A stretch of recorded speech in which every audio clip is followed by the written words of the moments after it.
ఈ కాలంలో టీనేజ్ పిల్లలు లవ్ చేసుకుని లవ్ ఫెయిల్ అయిందని చెప్పేసి పిచ్చి పిచ్చి ఆలోచనలు చేసుకుంటూ ఆత్మహత్యలు చేసుకోవడమే కానివ్వండి, చెడు వ్యసనాలకు వెళ్ళిపోవడం ఇలాంటివి జరుగుతున్నాయి. చదువు మీద ఇంట్రెస్ట్ పెట్టలేకపోతున్నారు, వాళ్ళ జీవితాలను నాశనం చేసుకుంటున్నారు. అలాంటి వాళ్ళ కోసం నేను ఒకటి చెప్పదలుచుకున్నానండి. నేను చూసిందే నేను చెప్తున్నాను పిల్లలకి.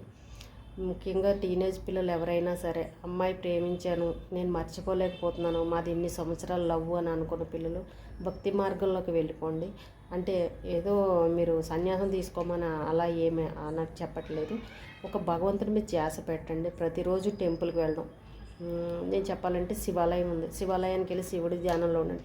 ఇప్పుడు రీల్స్లో కూడా చూస్తున్నాం, టీనేజ్ పిల్లలు కుర్రాళ్ళు అందరూ కూడా మన శివుడి మీద భక్తిగా మారిపోతున్నారు. అలాగా మీరు భక్తిలోకి వెళ్ళిపోయారు అనుకో, కాసేపు మెడిటేషను, ఒకవేళ అలాంటివి మీకు కుదరలేదు టెంపుల్కి వెళ్ళండి. టెంపుల్కి వెళ్ళి ఒక 10 నిమిషాలు అక్కడ కూర్చొని ధ్యానంలాగా చేసుకొని ఓం నమ శివాయ అని ఏదో ఒక మంత్రం చదువుకున్నారంటే మీకు మనసు అనేది భగవంతుడి మీదకి వెళ్ళిపోతుంది ఆటోమేటిక్గా. కొద్ది రోజులు అలా చేసింటే, ఒక నెల రోజులు మీరు అలా వెళ్ళారంటే మనకి ఇంకొక ఆలోచన అనేది రాదు. ఇంకా అసలు ఆ అమ్మాయి మీదకి ధ్యాస అనేది వెళ్ళదు. అమ్మో భగవంతుడు, అమ్మ మనం ఇలా చేయకూడదు అనేది మనకి ధ్యాస ఇంకా అటు తప్పిపోయి ఇటు భగవంతుడి మీదకి వచ్చేస్తుంది. అప్పుడు మనకి ఇంకా రెండోది అలా మెల్లగా మర్చిపోతాము, దేవుడి మీద భక్తిలోకి వెళ్ళిపోతాం. భక్తి ఉండడం మంచిదే కదండి, అదేం చెడుది కాదు కదా. కాబట్టి మీరు ప్రేమించిన అమ్మాయి దూరం ఉందని మీ లైఫ్లు పాడు చేసుకొని మీరు ఇది చేసుకునే కంటే ఇలా భక్తి మార్గంలోకి వెళ్ళి రోజు టెంపుల్కి వెళ్ళడం అలాంటి చేయండి. మీకు ఇంకా అవకాశం ఉంటే ఇంట్లో పూజ కూడా చేసుకోవచ్చు. అలా చేసుకునండి, మీ జీవితాలు ఖచ్చితంగా బాగుపడతాయండి.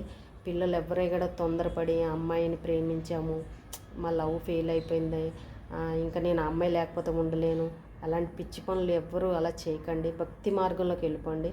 మెయిన్ శివుడి దగ్గర శివుడు ఆరాధన చెయ్యండి, చక్కగా మీరు మారిపోతారు. అలా ప్రతిరోజు వెళ్ళారంటే మీకు ఆటోమేటిక్గా మీకు భక్తి వైపు భగవంతుడి వైపు మీ దృష్టి మళ్ళీపోతుంది ఖచ్చితంగా.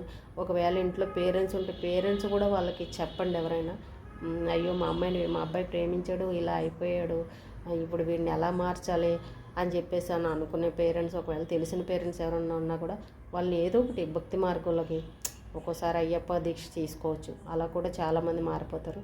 కాబట్టి ఇలాంటి పిచ్చి పనులు ఏవి చేయకుండా చక్కగా భక్తి మార్గంలోకి వెళ్ళిపోండి.